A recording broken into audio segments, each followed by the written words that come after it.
in January 2013, millions of girls are still seen as fundamentally inferior to their male counterparts.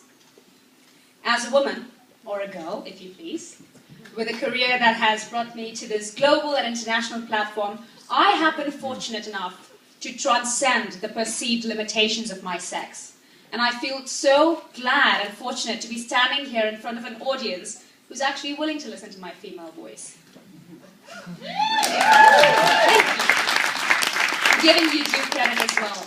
We've come a long way. But gender inequality and discrimination has never been far from my mind. And with the recent events, the horrifying events that took place in my homeland and in America, which you're all aware of, it made me even more determined to fight for the rights of girls globally. And I choose the word globally quite consciously because it's no longer an India or Africa issue. It is a world issue. So I was wondering, how do we do this in a way that is moving, that's daring, that's bold, and that reaches out to a wide audience? So that's when Plan introduced me to 10 times 10. I immediately saw an opportunity as an actor and as advocate of girls' education to become part of this ambitious movement. And I believe that this campaign will help engender the shift in consciousness that is very much required for girls to thrive. I'd like to now kind of take you back to some of my experiences as well, as to why I became part of the Because I'm a Girl campaign. As Plan's global ambassador for the Because I'm a Girl campaign, I visited Sierra Leone last year. And truth be told, I was gearing up and bracing myself for tears and sob stories. I fell prey to the typical misconception that people like to have about children growing in Africa. And I'd like to admit that I was wrong. So wrong. Because instead of tears and sob stories, I found inspirational accounts of extreme fortitude and courage. Yes, it's true, these girls face tremendous odds: child marriage, teenage pregnancies, forced or self-imposed prostitution to make ends meet, high maternal mortality rates, denial of education, which is so common, and the shocking and mortifying female genital mutilation, or cutting, that is unfortunately embedded in tradition. However, time and again, interacting with these girls, I realized that their dreams were no different from mine, or yours, or any other girl living in any other part of the world. They wanted to be doctors, lawyers, journalists, politicians, and even actors. I also visited some of the youth empowerment programs in India, in Bombay, with Plan India.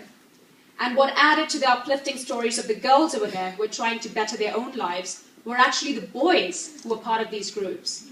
Their awareness, they wanted to make a change, the fact that they were willing to go out and make sure that the girls enjoyed the same privileges as themselves, gave me hope. Because it made me realize there is so much hope in the world if you just look for it in the right places.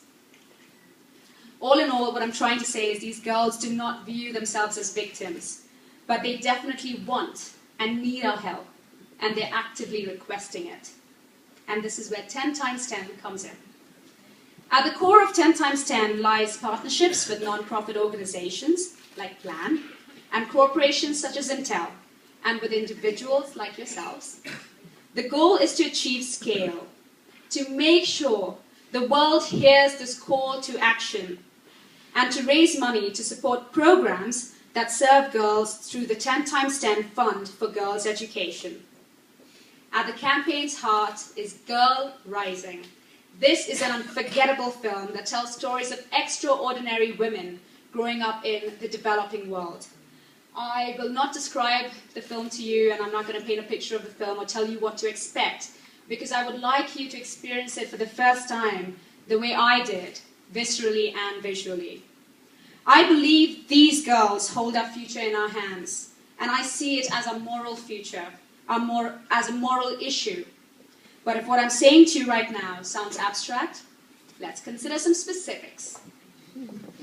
Even though educating a girl may be the highest return investment available in the world, in the developing world, right now there are 66 million girls who are not in school. 14 million girls under 18 will be married this year. That's 38,000 girls married today. 13 girls married in the last 30 seconds. No one is more vulnerable than an uneducated girl. 150 million girls are victims of sexual violence each year. 50% of them are under 15. Okay, these numbers sound grim and depressing, but making a girl aware of her fundamental human rights through education can change all of that, because this is the basic thing that happens when you educate a girl child.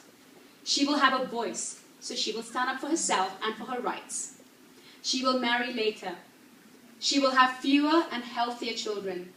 She will be self-sufficient. And this, for me, is the most important part. She will have educated children. She will continue the cycle of education. She will educate her daughters, and this part is crucial, her sons, who in turn will educate their daughters.